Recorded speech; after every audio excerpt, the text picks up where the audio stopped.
Nação flamenguista, mais uma vez, Elias Júnior pagou mico, passou vergonha, né? Mais uma vez, né?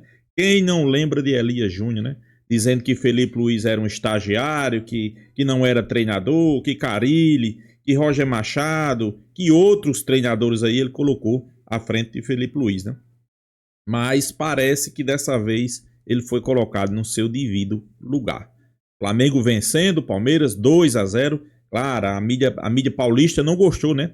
Porque achava que era dessa vez que o Palmeiras ia passar por cima do Flamengo. Quando na verdade, não foi. Foi o contrário, né? Foi o Flamengo que passou por cima do Palmeiras. Não adianta Elias Júnior querer justificar o que não é injustificável, né? Mais uma vez, paga o mico, mais uma vez passou vergonha, porque quem venceu foi o Mengão. Vamos acompanhar o vídeo aí, pessoal. Créditos ao vídeo, né? Band Esporte, né? Ao programa Tempo Técnico. O link tá na descrição. Vão lá, se inscrevam no canal. Sem enrolação, vamos acompanhar o vídeo. No final, deixa a minha opinião. Vamos lá. Flamengo na tela para você. Um jogo importantíssimo onde o estagiário venceu o melhor treinador em atividade no futebol brasileiro. Significa que o estagiário é bom. Significa que o estagiário soube como se aproveitar das deficiências do seu adversário. Hoje. E significa foi que... promovido. Não. Foi promovido. Não, ainda segue estagiário. Significa que vai ser contratado. É estagiário, mas vai ser contratado, vai ser efetivado. Vai ser efetivado, ok. Não tem problema quanto a isso. Agora, é fato, da mesma maneira que você tem um lance e a partir do lance infinitas possibilidades, o Palmeiras teve um lance e quando não faz o pênalti, as possibilidades são muito rigorosas para o time do Palmeiras em relação ao Flamengo, que não vai dar chance, principalmente quando as tiver, né, Nico? O jogo foi ruim, tá, Elia? Não gostei do jogo, esperava mais, nem sei se eu esperava mais, porque Palmeiras e Flamengo, que são de longe os melhores times do Brasil, quando se enfrentam, eles jogam para não perder. Aquela velha história do Vanderlei Luxemburgo, né? O medo de perder tira a vontade de ganhar. Então, o 0-0 do primeiro tempo me parecia ser o resultado definitivo da partida. Aí surge o lance do pênalti, que a Ana certamente vai ter muito mais capacidade para explicar do que a gente, e a coisa se desenrola a favor do Flamengo. Gostei das mexidas do Felipe Luiz, estava muito interessado e curioso para saber se hoje ele seria promovido, deixaria de ser estagiário depois de uma bela vitória com participação dele. Afinal de contas, o segundo gol nasce com participação de todos os atletas que saíram do banco, as mexidas foram boas. Isso mostra a força do Flamengo, né? Não a força do Felipe Luiz. O Flamengo é tão forte que você pode mudar 4 jogadores. Também as peças. Mas por que ele não escolheu? Por que ele não escolheu para começar jogando, então? Mas você acha que ele tinha que colocar, por exemplo, o menino William Wallace desde o começo? Não sei. Quem está acompanhando o treinamento lá é ele, assim, não sou eu. Você é um curioso. Você é um cara curioso. Você é engraçado. Quando o Felipe Luiz, ele erra nas substituições, a culpa é dele. Quando ele acerta, é o mérito do elenco, é isso? Não, mas eu não acho que ele tenha errado ou acertado. Eu acho que ele é um cara que ele tira menos desse elenco, de uma maneira geral, do que a capacidade promove do elenco. Ele, Elia. Por quê? E outra, promove, e você sabe que... Mas nesse jogo, Elia, ele soube usar o elenco com propriedade e mexeu bem. A gente já teve aqui em outras ocasiões em que a gente falou, ele foi infeliz, não soube mexer no time, mexeu mal, não foi o caso. Você quer um exemplo, Elia? Ele perde o Gerson machucado. Cara, o Gerson hoje só é menos decisivo no Flamengo do que o Arrascaeta, que tá jogando uma bola espetacular e o Flamengo continua com a ideia de adiar a renovação. Beleza, risco deles. Quando você perde o Gerson, você faz o quê? Num primeiro momento, o Felipe pensou em adiantar o Léo Ortiz para jogar de volante. Deus me livre. O Léo já jogou bem de volante. Joga, mas pra que você vai improvisar? Mas sabe o que ele fez? Não, tinha dificuldade no elenco. O Pulgar não tava, o Alan não tava, 2 jogadores para posição. A opção foi de colocar o Varela na segunda linha. E ele põe o Danilo para jogar de lateral direito. O Varela jogou bem demais como segundo homem de meio campo. Já tinha jogado bem como lateral direito, apesar do pênalti, que é discutível. Enfim, ele conseguiu acertar em praticamente tudo que ele fez ontem. Uma baita prova de fogo. E eu jurava que hoje você o promoveria. Ele deixaria de ser estagiário. Fiquei frustrado.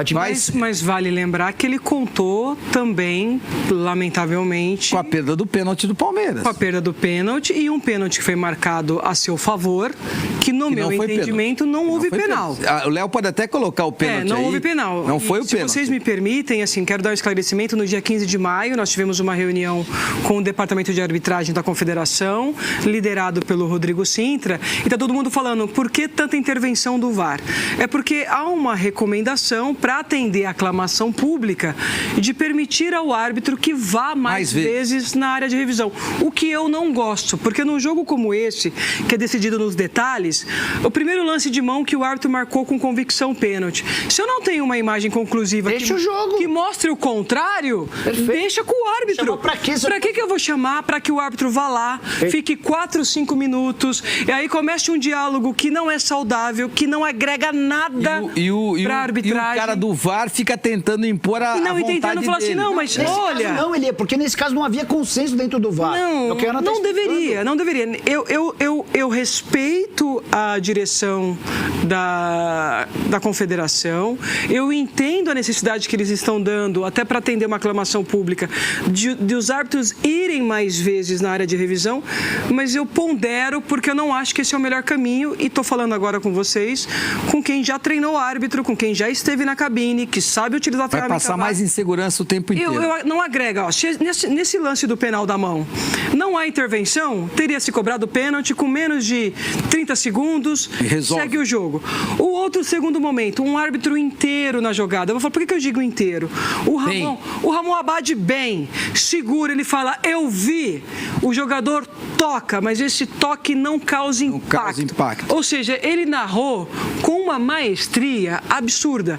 Aí o VAR fala assim, olha, você deveria rever. Eu sugiro que você reveja. Não custa você rever. Dessa nova regra. Porque talvez haja ou não haja um impacto. Aí você imagina um árbitro que está seguro de si, que verbaliza tudo certinho. E tá com isso na cabeça. Aí chega eu vou ter que ir lá, parece que tocou. E aí o que acontece? Uma coisa é você ver a jogada em tempo normal e tudo mais, a outra é você ver no slow.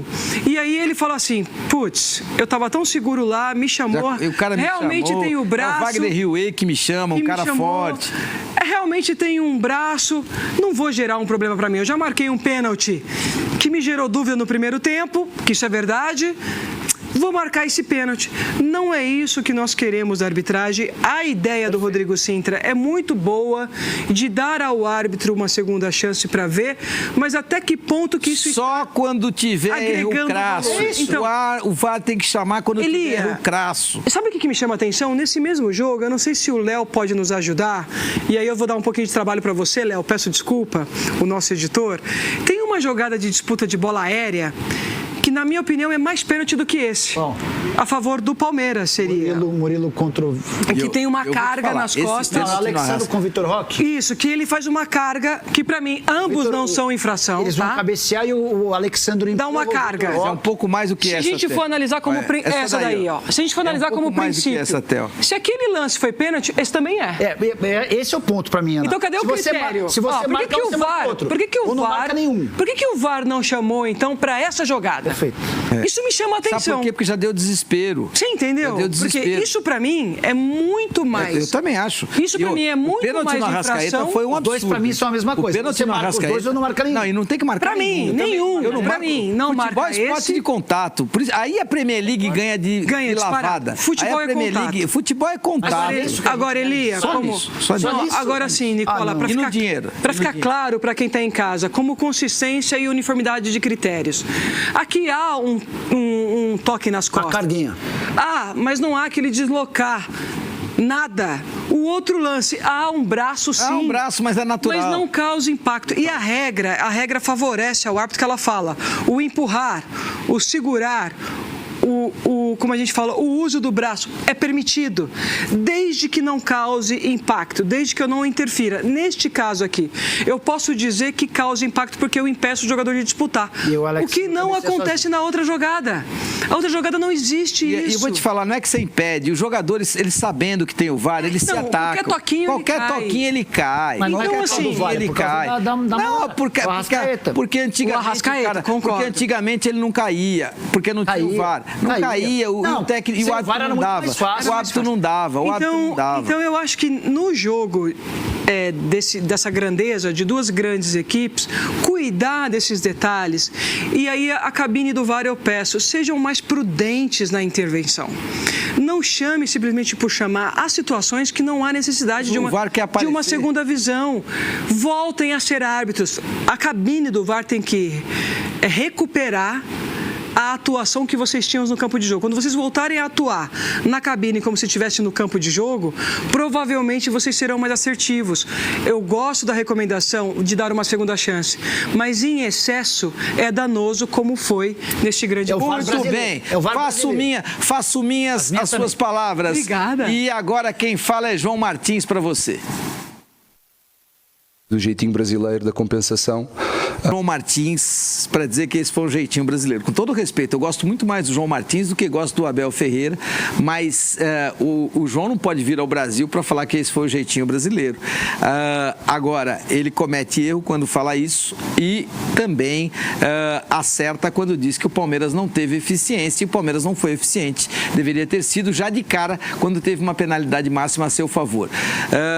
Tá falando muito de escola portuguesa, de jeitinho brasileiro, tá certo, João Martins? Então, sabe o que me chama a atenção, Elia? Eu tive por 3 anos consecutivos em Portugal, estudando e aprendendo. E Portugal passava por um problema também muito sério de corrupção, de equipes que compravam ou não a arbitragem. Nada diferente do que nós vivemos aqui no campo da especulação, que eu acho que é importante. No campo da especulação. Então, eu entendo que um profissional que está aqui há mais de 5 anos, ganhando do nosso dinheiro, né? Porque ele ganha da nossa prata em reais, deveria ter um pouco mais de respeito. Pode sim cobrar a arbitragem, pode sim criticar, afinal, são homens que erram e que acertam. Agora, usar o jeitinho brasileiro como uma pejorativa negativa, a pergunta é, quem é ele para falar isso? Exatamente. Você está indo muito bem hoje. Vou te promover. Uma coisa rápida. Eu vou respeitar o João Martins quando ele justificar ou lembrar do jeitinho brasileiro que favoreceu o Palmeiras. Várias vezes. Que também aconteceu. Muito bem lembrado, Nicola. É fácil apontar o jeitinho brasileiro quando ele é prejudicado. Mas o jeitinho brasileiro que beneficia o Palmeiras é ignorado pelo João Martins e pelos demais membros da comissão técnica do Palmeiras. Está passando de ano apertado. Apertado. Tem um amigo meu que hoje me disse uma coisa bem interessante. A vida é feita de parceria, confiança e amizade. Você tem que ter esses 3 critérios para que as boas relações elas possam se desenvolver em altíssimo nível. Não que você não tenha que ter discussões. O grande problema é que a amizade não pode interferir no resultado. E é exatamente por isso que eu ainda não promovi o Felipe Luiz a treinador e não deixou de ser estagiário, porque ele tem muita amizade ainda com grande parte do grupo. E essa é uma questão complicada quando você é treinador de futebol. Radado Nicola. Nação, o Elias Júnior, pessoal, o Elias Júnior, ele não cansa de passar vergonha, pagar mico, né? Ele não se curva para Felipe Luiz. É simples, né? Felipe Luiz é um bom treinador. Ele pode ficar um excelente treinador. E eu até acho que ele vai ficar um excelente treinador. Mas Elias Júnior coloca Carille,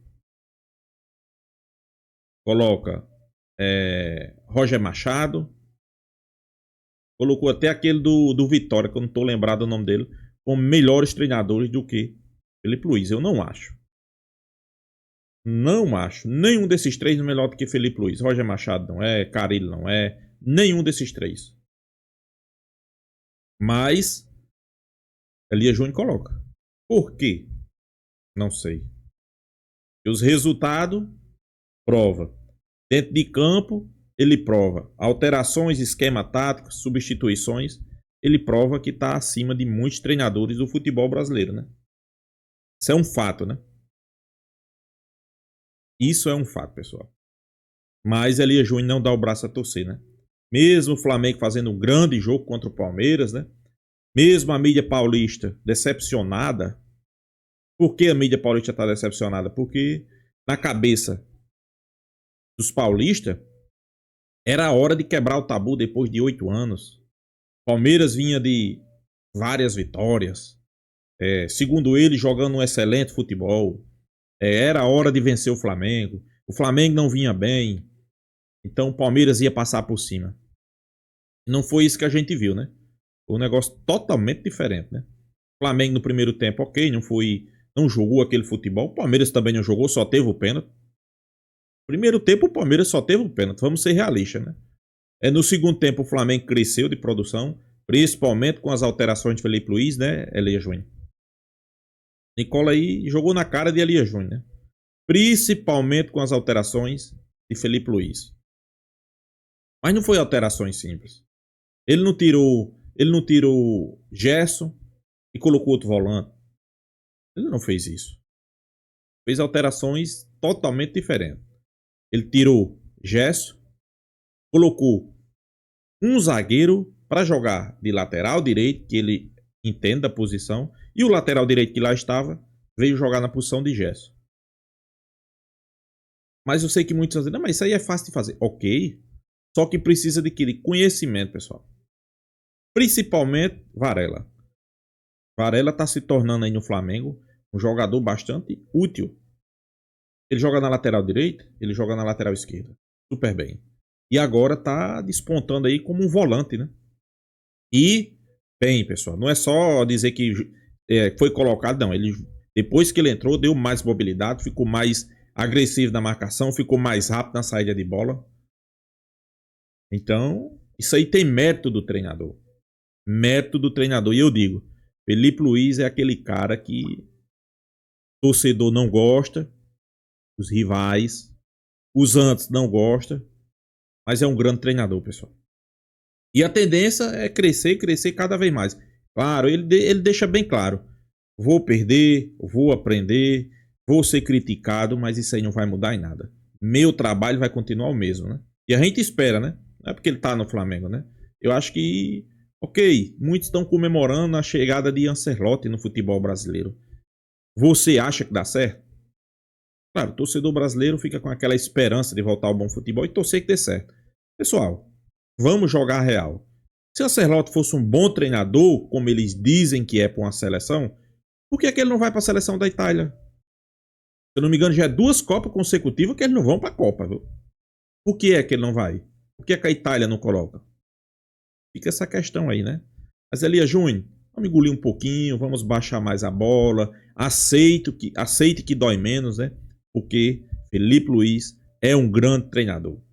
Então é isso, pessoal. Deixa a sua opinião também nos comentários, se inscreva no canal Mengão Malvadão e até a próxima, pessoal.